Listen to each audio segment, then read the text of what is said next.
আর মাত্র দুদিন পর অর্থাৎ আগামী 16 তারিখ থেকে শুরু হতে চলেছে IPL 2026-এর অকশন। আর এই অকশনে সবথেকে বড় ভূমিকা থাকতে চলেছে আমাদের সকলের প্রিয় দল কলকাতা নাইট রাইডার্সের।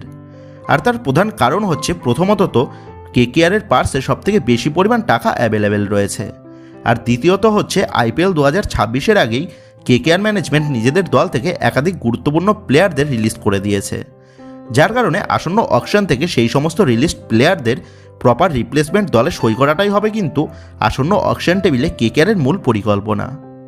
তো আমরা জানি দীর্ঘ বছর ধরে KKR-এর সাফল্য এবং ব্যর্থতার সাথে ওতপ্রোতভাবে জড়িয়ে থাকা KKR সমর্থকদের সেই প্রিয় তারকা বিদেশি অর্থাৎ দ্য জায়ান্ট রাসেলকে রিলিজ করে দেয় KKR ম্যানেজমেন্ট। তবে KKR ম্যানেজমেন্ট রাসেলকে ছেড়ে দেওয়ার পর রাসেলের আর কিন্তু মনে সায় দেয়নি সে IPL-এ KKR ছাড়া অন্য কোনো দলের জার্সিতে মাঠে নামবে। আর সেই কারণেই আমাদের সকলের প্রিয় খেলোয়াড় রাসেল তিনি IPL থেকে অবসর নেন এবং তিনি যোগ দেন KKR-এর পাওয়ার কোচের পদে। জানি না ক্রিকেট মহলে এই পাওয়ার কোচের কী ভূমিকা, তবে রাসেল সে দীর্ঘদিন KKR-এর সাথে যুক্ত থাকায় KKR-কে নিজের পরিবারের মতন ভালোবেসে ফেলেছে। আর সেই কারণেই সে কিন্তু IPL-এ আর নতুন কোনো দলের খেলার সিদ্ধান্ত না নিয়ে সকল KKR সমর্থকদের সেই ভালোবাসাকে আরও বাড়িয়ে তুলেছে। তবে আমার মূল প্রশ্ন হচ্ছে রাসেল তো আর দলে নেই, সেহেতু রাসেলের পজিশনের জন্য কোন প্লেয়ারকে দলে নিতে পারে আমাদের প্রিয় ম্যানেজমেন্ট। তো দেখো KKR ম্যানেজমেন্ট রাসেলকে রিলিজ করার পর থেকেই রাসেলের উত্তরসূরি হিসাবে যে প্লেয়ারটার নাম বারংবার প্রকাশ্যে এসেছে সেই প্লেয়ারটা হচ্ছে অজি তারকা অলরাউন্ডার ক্যামেরন গ্রিন।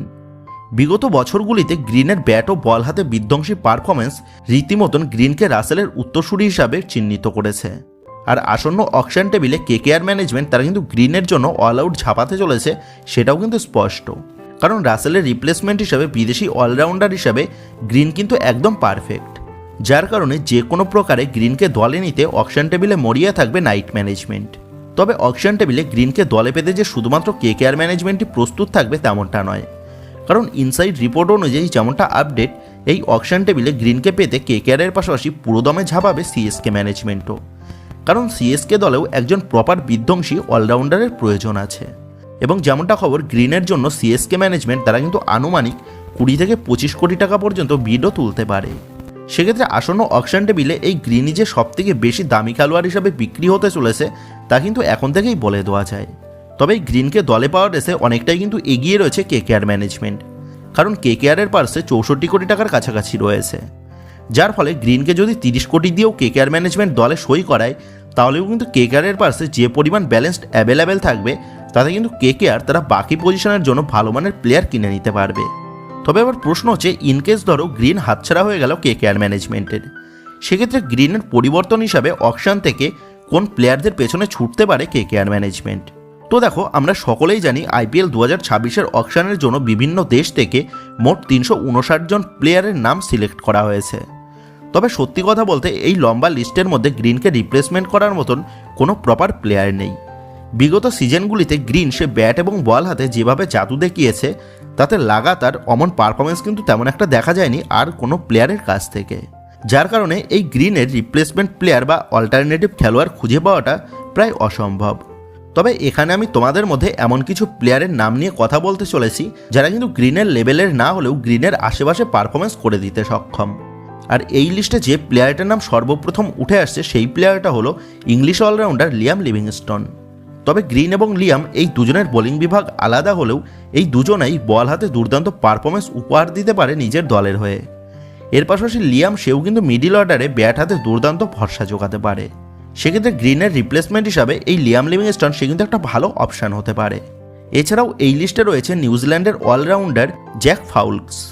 23 বছর বয়সী এই তরুণ জ্যাক সে কিন্তু নিজের কেরিয়ারের শুরু থেকেই বল ও ব্যাট হাতে দুর্দান্ত পারফরমেন্স তুলে ধরেছে। এছাড়াও এই লিস্টে রয়েছে Wiaan Mulder, Jason Holder, Daryl Mitchell, Gulbadin Naib, Kyle Mayers, Dwaine Pretorius, Nathan Smith, Dian ফর্স্টারদের মতন প্লেয়াররা।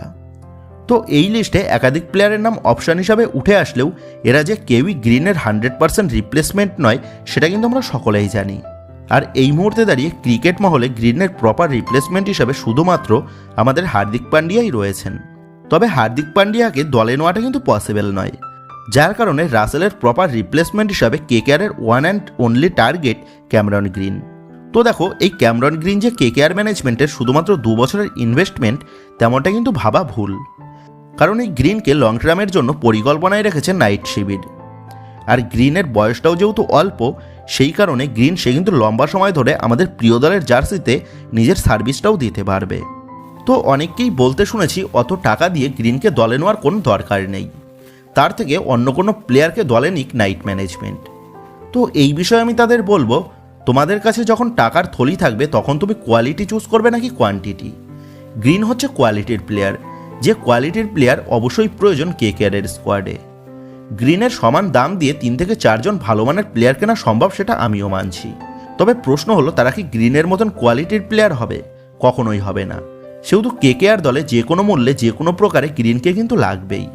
আর আসন্ন আইপিএল 2026-এ গ্রিনের মতন বিধ্বংসী অলরাউন্ডার আমাদের প্রিয় দলের জার্সিতে খেললে আমাদের প্রিয় দল কলকাতা নাইট রাইডার্স কতটা ভয়ঙ্কর হয়ে যাবে সেটা কিন্তু তোমরা স্পষ্টভাবেই বুঝতে পারছো। সেক্ষেত্রে এনিহাউ গ্রিনকে কিন্তু আমাদের প্রিয় দলের জার্সিতে মাঠে নামাতেই হবে নাইট ম্যানেজমেন্টের। আর আশা করি সেই পরিকল্পনা নিয়েই অকশন টেবিলে বসতে চলেছে আমাদের প্রিয় ম্যানেজমেন্ট। তো বন্ধুরা, তোমরা কমেন্ট করে জানিয়ে দিও তোমরা রাসেলের রিপ্লেসমেন্ট হিসাবে আমাদের সকলের প্রিয় দলে গ্রিনকে দেখতে চাও নাকি অন্য কোনো প্লেয়ারকে দেখতে চাও। এই বিষয়ে তোমাদের মতামতটা অবশ্যই নিচে কমেন্ট করে জানিয়ে দিও। তো বন্ধুরা, এই ভিডিওতে এই বিষয়টা নিয়েই তোমাদের মধ্যে আলোচনা করার ছিল। তো আশা করি ভিডিওটা তোমাদের ভালো লেগেছে। তো যদি ভিডিওটা ভালো লেগে থাকে তাহলে ভিডিওতে লাইক দিয়ে চ্যানেল সাবস্ক্রাইব করে পাশে থাকা বেল আইকনটা অবশ্যই প্রেস করে দিও। তো বন্ধুরা, এই ভিডিওটা এটুকুই ছিল। তো আসি বন্ধুরা, দেখা হচ্ছে পরের ভিডিওতে।